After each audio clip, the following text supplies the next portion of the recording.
मुस्लिम दुनिया में, मुस्लिम हुकूमतों में बशमूल पाकिस्तान एक अजीब किस्म की खामोशी है और कोई जिक्र नहीं है। इतने डरे हुए हैं, सहमे हुए हैं मुसलमान दुनिया कि हम पता नहीं कुछ क्या आफत ना आ जाए। India is an important country. We hope that India convinced Israel की तरफ से ये कहना कि ईरान विल बी फ्री सून, एक टाइम पे क्रिटिसाइज करना और फिर कुछ ही दिनों बाद इंडिया से हेल्प मांगना, ऐसी क्या नौबत आ पहुंची कि पाकिस्तान को हेल्प का नहीं बोला, सऊदी अरेबिया को हेल्प का नहीं बोला, लेकिन इंडिया को हेल्प का बोल दिया। ऐसी सिचुएशन में ईरान ने हेल्प मांग ली है इंडिया से। इसलिए मेरा तो मशवरा यही था ईरानी दोस्तों को कि जरा मोहतात चलें, जरा हाथ हौला रखें, क्योंकि वो ट्रैप में ना आ जाए जैसा सद्दाम हुसैन ट्रैप में आया था। इजराइल करता है, उनके कह रहे हैं कि रिस्पॉन्सेज क्या हो सकते हैं। एक तो ये है उनके 6 न्यूक्लियर इंस्टॉलेशंस हैं, उस पर अटैक हो सकता है। फिर दूसरा है ऑयल का इंफ्रास्ट्रक्चर है, तेल का जो बेसिस है ईरानियन इकोनॉमी पर, उस पर अटैक हो सकता है। The one is you said you gave the statement Hezbollah अब खत्म हो जाएगी। दूसरी तरफ मेरा क्वेश्चन है 20 दिनों पिछले उन्होंने 20 के करीब हिजबुल्लाह के लीडर और हमास के मारे जा चुके हैं पिछले दिनों में, और उसमें यह भी था कि हिजबुल्लाह को डीमिलिटराइज करें, डीवेपनाइज करें और इस इलाके से निकाल दें। इस टाइम ईरान इंडिया से हेल्प मांग रहा है और इंडिया का क्या रिएक्शन है? India will use its influence, its capability for the escalation in the region. दूसरी तरफ मेरा क्वेश्चन है 20 दिनों पिछले उन्होंने 20 के करीब हिजबुल्लाह के लीडर और हमास के मारे जा चुके हैं पिछले दिनों में, उसको भी मैंने बड़ी डिटेल के साथ पढ़ा कि किस तरह कामयाब हुए हैं, किस तरीके से इजराइल हनी ट्रैप करता है, किस तरीके से जो हमारे लोग हैं वो उनको फंसाते हैं, पैसे देते हैं, क्या करते हैं। यूनिट 82 है कि इजराइल का जो मुसलसल काम करता है इंटेलिजेंस कलेक्ट करने का, क्योंकि इंटेलिजेंस फेल्योर के जरिए सारे मारे गए हैं। मैं बताना चाहूंगा कि हसन नसरुल्लाह कहाँ थे और किस तरीके से मारे गए। लेकिन इस सारी चीज के बाद क्या दुनिया पुरअमन रह पाएगी? 6 जून 1982 में आपने लेबनान में, आज कहते हैं ग्राउंड फोर्सेस लेबनान के बॉर्डर पे जा चुकी हैं। अभी थोड़ी देर पहले हिजबुल्लाह ने कहा कि अभी तक कोई इजरायली लेबनान की लैंड पर नहीं आया, लेकिन लैंड की दूसरी तरफ से वो हमले कर रहे हैं। 150 के करीब हिजबुल्लाह ने मिसाइल मारे हैं, जो लगा एक भी नहीं है, रॉकेट मारे हैं, सिर्फ ये बताने के लिए कि हसन नसरुल्लाह के बाद भी स्टिल अलाइव। लेकिन हालात खराब हैं, हेडलेस हो चुके हैं। लेकिन क्या ये फिलॉसफीज खत्म हो पाएंगी? क्या हमास एक सिर्फ चंद लोगों का नाम है या आइडियोलॉजी का नाम है? क्या हिजबुल्लाह एक आइडियोलॉजी का नाम है या सिर्फ हसन नसरुल्लाह का नाम था?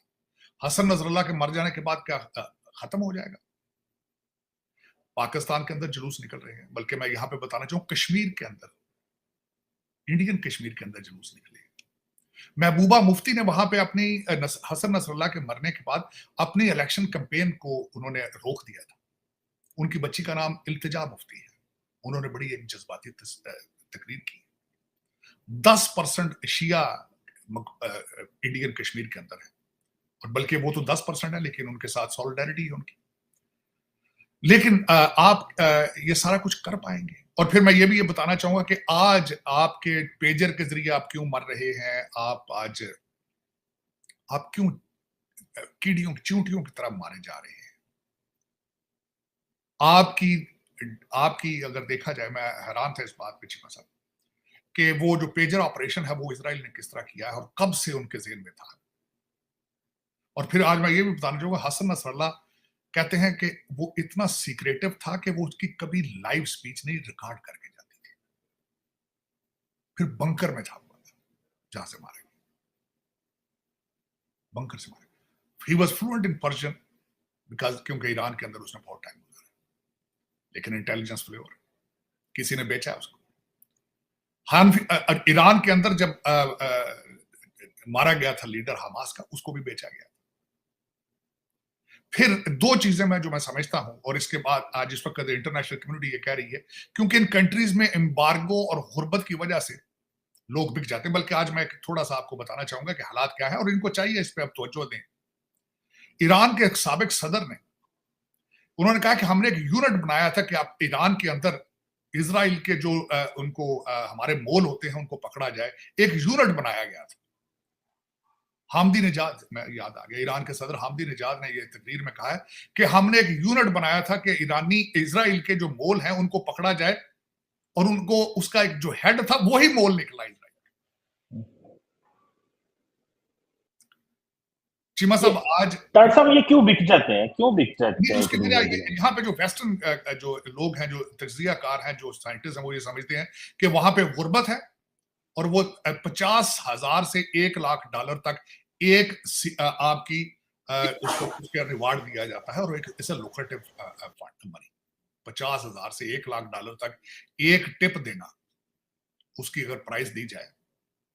और फिर उसके बाद उन्होंने ये भी बताया कि हनी ट्रैप किस तरह जाते हैं, किस तरीके से इजराइल का जो यूनिट 8200 है, वो किस तरीके से एयर होस्टेसों को उन्होंने हनी ट्रैप में यूज करते हैं इनकी मूवमेंट को स्टडी करने के लिए।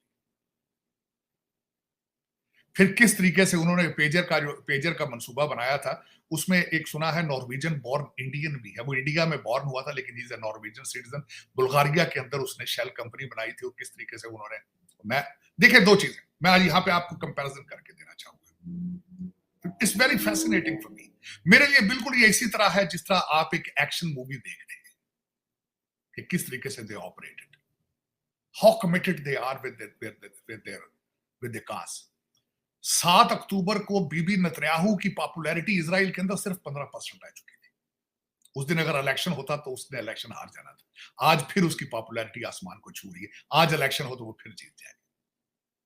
लेकिन आज मेरा चीमा साहब आपसे भी एक क्वेश्चन है और 2 बिलियन मुसलमान और दूसरे लोगों से भी क्वेश्चन है, क्या आप अंधे आंखों से इजराइल को स्टडी नहीं कर पाते वो किस तरीके से दुनिया के पे काबज हो चुके हैं? मैं आज इसी मौके पर जब मैं very impressed by Netanyahu, I am very impressed by the Israel's operation, the way they are operating it. मैं एक अपने पाकिस्तान के एक सिपा सालार का भी नाम लेना चाहूंगा, फैज हमीद साहब। मुझे आज बहुत याद आए। क्यों याद आए?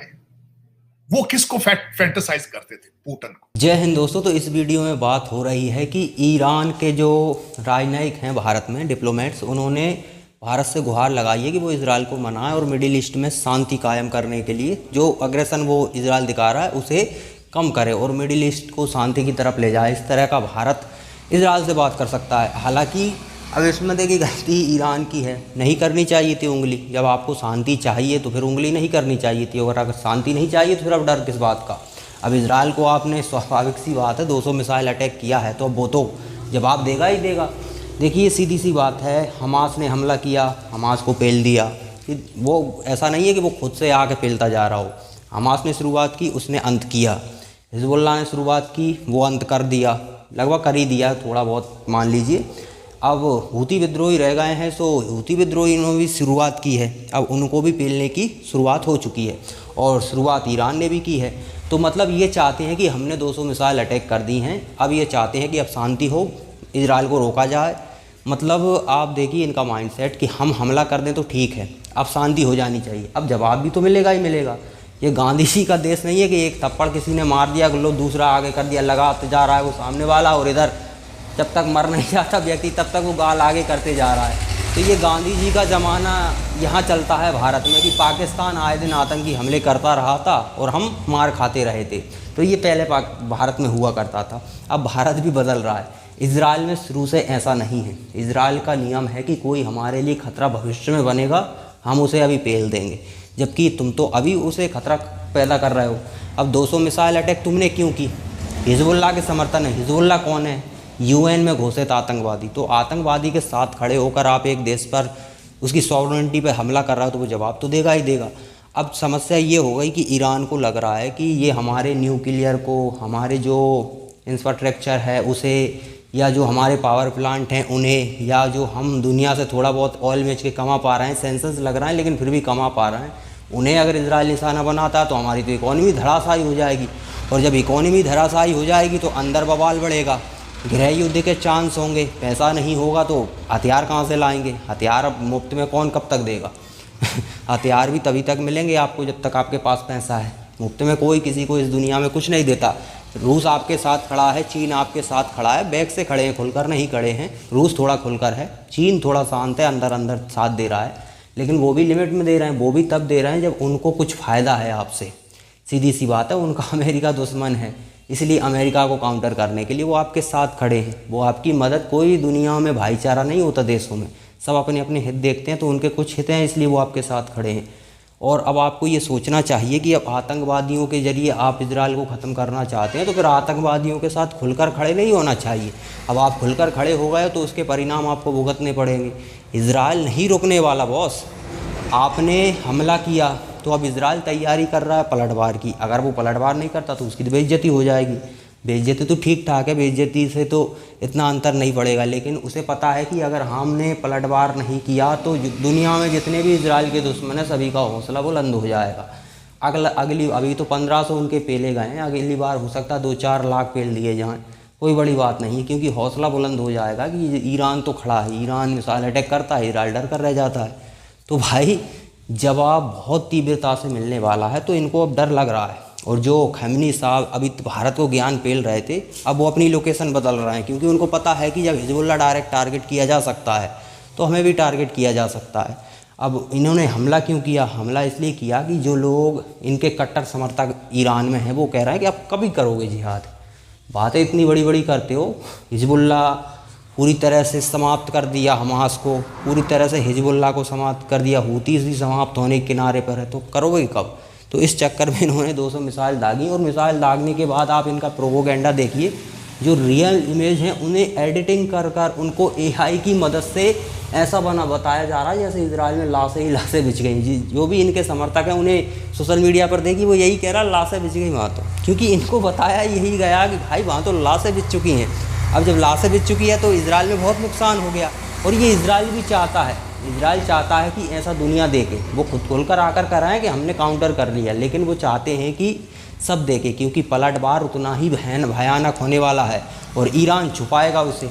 ईरान, चीन, पाकिस्तान ये कभी रियलिटी नहीं बताते, ये अपना नुकसान कभी बताते नहीं, बेइज्जती हो जाने के डर से। एक डेमोक्रेसी में आपको बताना पड़ता है, वहाँ पे कुछ रिस्पॉन्सिबिलिटी होती है आपकी, लेकिन यहाँ पर कोई रिस्पॉन्सिबिलिटी नहीं होती, तो इसलिए आपको सब छुपा लो। तो इजराइल भैया हमला करेगा, इसमें भारत कुछ नहीं कर सकता था कि भारत के कुछ कंसर्न्स हैं। हमने बहुत इन्वेस्टमेंट किया है ईरान में, ईरान से हम ऑयल भी खरीदते हैं, तो ऑयल का हमें उतनी समस्या नहीं है। ऑयल हम कहीं और विकल्प तलाश रहे हैं, क्योंकि एक कंट्री पे हम पूरी तरह से निर्भर नहीं है कि वो ख़त्म हो जाए तो हमारी बैंड बच जाए। इस समय की सरकार मल्टी बैगर टाइप में सोचती है। अगर ऑयल भी खरीदना है तो हमें 20 ग्राहक बनाने पड़ेंगे, एक उनमें से चला गया तो 19 हमारे जंट हैं, जब तक 19 तो हैं, बाकी 20 हम कहीं और खोज लेंगे। तो भारत सरकार का प्लान थोड़ा एक्स्ट्रा लेवल पर होता है इस समय की सरकार का, बाकी और आगे भविष्य में कुछ नहीं कह सकते। तो ईरान के डेवलपमेंट्स भले ही अब कुछ कहें, इजराइल हमला ज़रूर करेगा और वो तैयारी कर रहे हैं। वो पूरा नाटो उनके साथ खड़ा है, और ये सिर्फ इजराइल की लड़ाई नहीं, अमेरिका को पता है, पूरे यूरोप को पता है कि इजराइल के बाद ये खतरा यहीं आने वाला है। तो वो इजराइल के ज़रिए वो भी चाहते हैं कि खतरा समाप्त हो जाए। कोई भी चाहेगा कि अपना दुश्मन अभी मौका मिला है समाप्त कर दिया जाए, और वही होने वाला है। ईरान ने गलती कर दी थी कि ईरान में जो लीडरशिप बैठी है उसे देख लीजिए, भारत से कोई लेना देना नहीं, लेकिन भारत को ज़्यादा ज्ञान पेल रहा है। अब भैया भारत को ज्ञान क्यों पेल रहा है? भारत से दुश्मनी क्यों ले रहा है? वैसे ही बहुत दुश्मन है तुम्हारे, वही तुम्हारी बैंड बजा रहे हैं, भारत से भी तुम दुश्मनी करना चाहते हो। तो इनकी मानसिकता का कोई भरोसा नहीं है। अब पाकिस्तानी कह रहे हैं कि और किसी मुस्लिम कंट्री से मदद नहीं मांगी, भारत से मदद मांगी, तो भारत उस समय इस कंडीशन में है, कोई भी देश दुनिया का दोनों पार्टी से बात नहीं कर सकता, भारत कर सकता है। भारत ईरान से भी अच्छे संबंध है और भारत के इजराइल से भी अच्छे संबंध है, तो भारत किसी से भी बात कर सकता है। लेकिन यहाँ पर भारत ये थोड़ी कहेगा इजराइल से कि अब तुम हमला मत करो, दोबारा ईरान 200-400 मिसाइलें और दाग देगा, वो भी सह लेना, ऐसा नहीं होता है। ये यहाँ पर आपको सर्वाइवल का समस्या है, इजराइल की सर्वाइवल का समस्या है। अगर वो झुकता है तो फिर उसे पेल दिया जाएगा, उसे फिर कोई नहीं बचा सकता, अमेरिका भी नहीं बचा पाएगा। तो इसलिए इजराइल झुकने को तैयार नहीं है, और उसे मौका मिला है, इस बार पूरा कलेश ख़त्म करके ही दम लेगा, चाहे उसे कितने ही वर्ष क्यों ना लग जाएं। इजराइल ये लड़ाई जीत कर ही रहेगा, क्योंकि देखिए उसके जो प्रैक्सिस ये 3 वो तो समाप्त हो चुके हैं, अब ईरान ही बचा है। तो ईरान को अगर बड़ी चोट दे दी जाए तो ईरान को ही खड़ा होने में आने वाले 50 वर्ष में पीछे चला जाएगा। तो 50 वर्ष में जाके वो कंडीशन में आएगा जो अभी है, तब तक तो इजराइल बहुत आगे पहुंच जाएगा। प्रॉक्सीज कब खड़े करेंगे ये, तो इनके लिए बड़ी समस्या खड़ी हो चुकी है। और रही बात पाकिस्तान की, तो पाकिस्तान ईरान का साथ नहीं दे सकता। वहाँ की पब्लिक भले ही ईरान के साथ खड़ी हो इस्लाम के नाम पर, लेकिन वहाँ की जो लीडरशिप है उसे पता है। देखिए लीडरशिप तो पहले इनके खुफिया एजेंसी का लीडर टॉप का, इनका प्रधानमंत्री टॉप का, वो टॉप में ही है ना, जो प्रधानमंत्री है, तो इनका आर्मी चीफ, ये पिछले भी अमेरिका से पंगा ले चुके हैं और इनका अंजाम क्या हुआ वो आपको पता है। इमरान खान तो ताज़ा उदाहरण है, इनका जो खुफिया एजेंसी का चीफ था वो भी ताज़ा उदाहरण है। दोनों जेल में है, किसके सहारे पर? अमेरिका के सहारे पर। तो भैया अमेरिका से पंगा ये लेंगे क्योंकि इनको पता है कि जिस दिन पाकिस्तान बैंक करप्ट होगा उस दिन हमें यूरोप और अमेरिका ही भागना है, हम ईरान में जाकर थोड़ी ना रह सकते हैं। तो ये लोग जानते हैं कि हमें किधर जाना है, जिधर से हमें फ़ायदा है उधर जाना है। तो ये सिर्फ पब्लिक अलग टाइप की है क्योंकि रेडिकल माइंडसेट है तो वो ईरान के साथ खड़ी है। बाकी इनकी लीडरशिप का कोई इस तरह का बयान आया कि हम ईरान के साथ युद्ध में खड़े होंगे? नहीं आया, क्योंकि ये जानते हैं कि अमेरिका से पंगा लिया तो हमारा भी वही होगा जो पिछले प्रधानमंत्री का हो रहा है।